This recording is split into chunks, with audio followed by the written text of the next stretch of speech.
Porque hoje a Olha, gente percebe muito isso. As pessoas estão adoecendo as pessoas com esse. uma das coisas que a gente faz aqui, Mara, para quem está na nossa mentoria, é usar histórias de pessoas que já teoricamente se tornaram, teoricamente não, na prática já são extraordinárias, para incentivar pessoas comuns.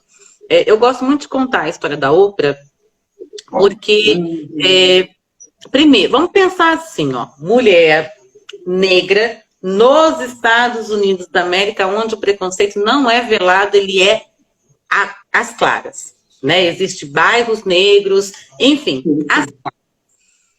Quando a gente pega a história dela, a gente vê essa mulher se empoderar da sua inteligência, criar ferramentas. Ela está na lista da Forbes como a primeira mulher negra a se tornar bilionária sem ser de herança, patrimônio que ela construiu. Sim. Por que essa mulher chegou lá? Eu não cheguei ainda, talvez você ainda não. Porque ela se autoconheceu, ela descobriu as suas qualidades, as suas competências, ela se empoderou do que ela sabia fazer, tornou isso público e não deixou que a sociedade, que o outro tirasse isso dela.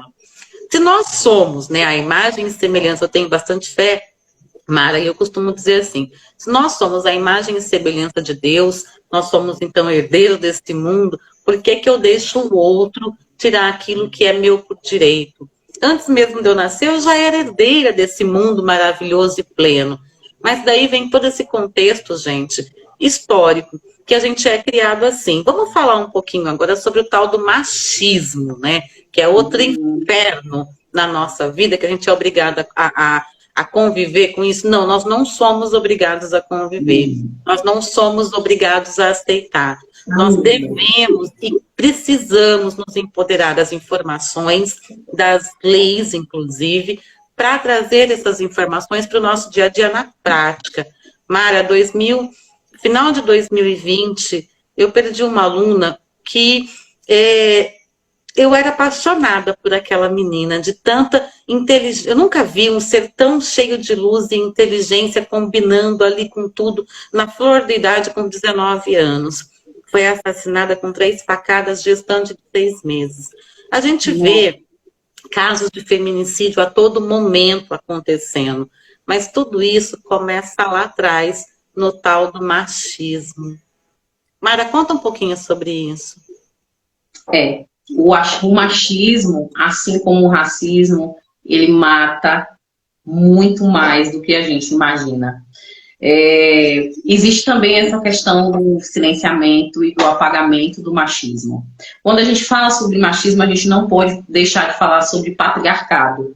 A nossa sociedade ela foi embasada, foi criada no patriarcado e a gente reproduz isso com muita facilidade ainda, com muita naturalidade ainda, e o que é uma questão que me preocupa bastante.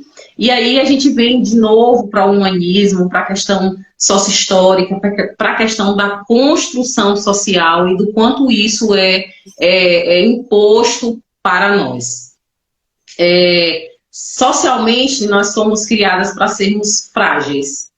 Dizem que a mulher é um sexo frágil, virou até música. E quando a gente anda contra essa ideia, a gente provoca furor, a gente provoca situações desconfortáveis para quem traz e ainda propaga essa ideia de que não, a gente tem que sentar com a perninha cruzada, a gente tem que usar roupas adequadas, a gente tem que falar baixo, a gente não pode sentar no bar para beber, tudo isso é coisa de homem.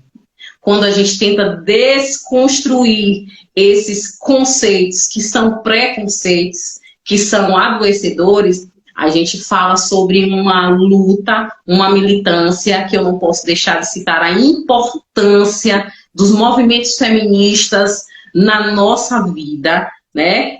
Através dos movimentos feministas, a gente tem se mantido vivas, a gente tem se mantido despertas e a gente tem se mantido cuidadoras umas das outras.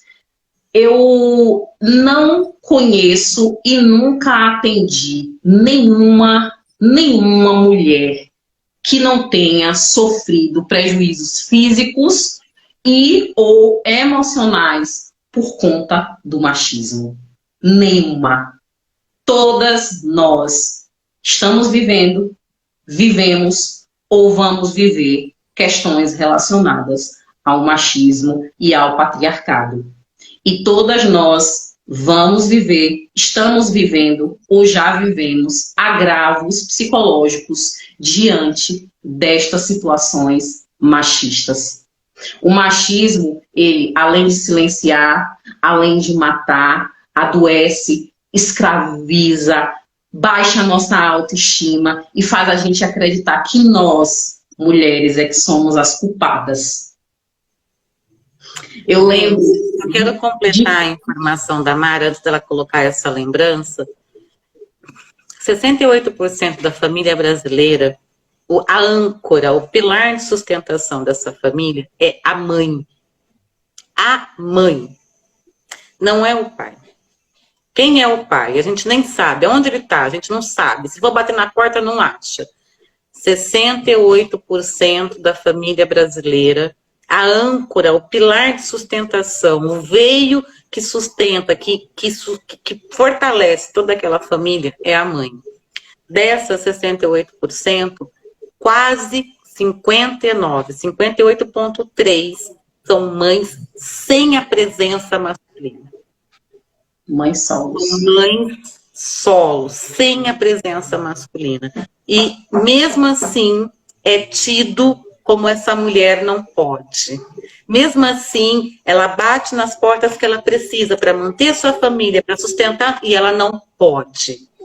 Se ela sai para trabalhar e deixa o filho em casa, a culpada é ela do filho ficar em casa. Se o filho, de repente, foi por um caminho tortuoso que a vida lhe ofereceu, a culpada é ela.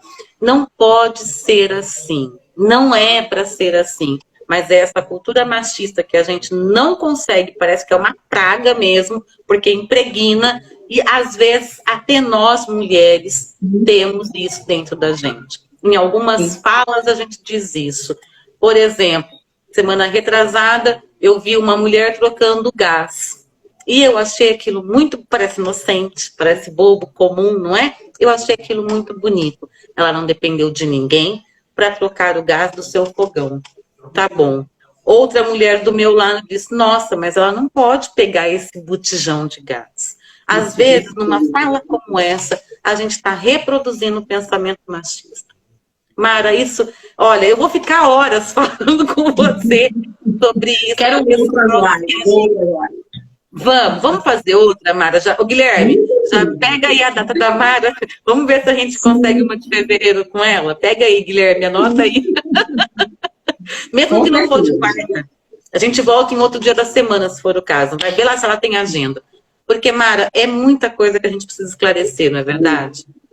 Muita. Tem muita coisa relacionada a essas questões que elas precisam ser acionadas. A gente precisa, sim, criar espaços de fala, espaço de escuta para esse tipo de acometimento, para esse tipo de construção social. A gente ouve muito falar nessas caixinhas, né, pré-estabelecidas, no que a gente encontra pronto no mundo, e que fazer a desconstrução, fazer a construção é muito difícil, é muito adoecedor às vezes, mas a gente precisa cada vez mais se dar as mãos. Eu nunca vou me cansar de dizer, vamos nos dar as mãos. Mulheres, nós não somos rivais, nós somos irmãs, nós somos manas, e a gente precisa estar de mãos dadas diante da sociedade que nos escraviza, do machismo que nos mata, que nos silencia.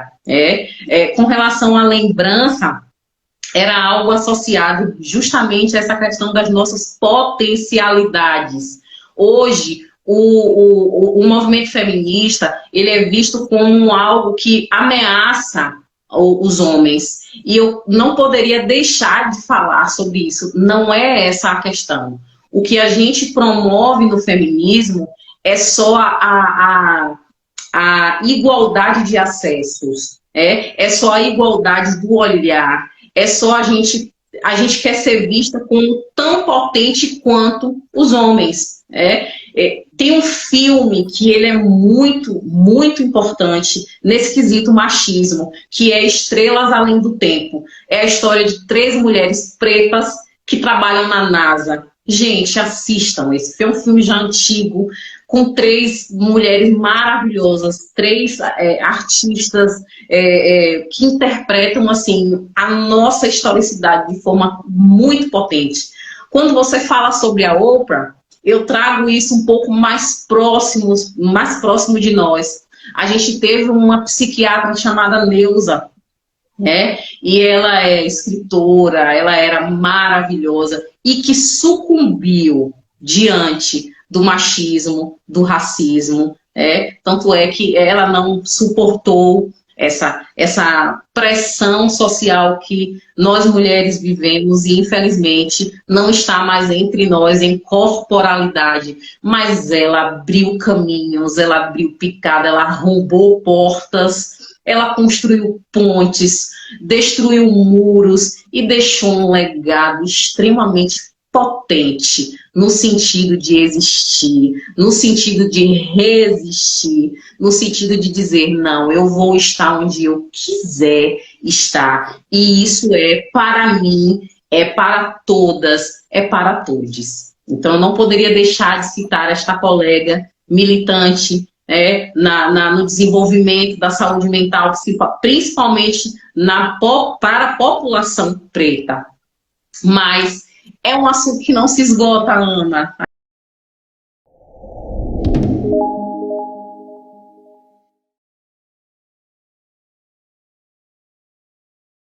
Não se esqueça de deixar o seu like nesse vídeo, nos acompanhar nas mídias sociais, sempre tem muitas novidades por lá. Qualquer dúvida, acesse o nosso site, venha conhecer a nossa história e descobrir quem é o PHS. Obrigada por acompanhar nosso vídeo, um beijo pra você e tchau!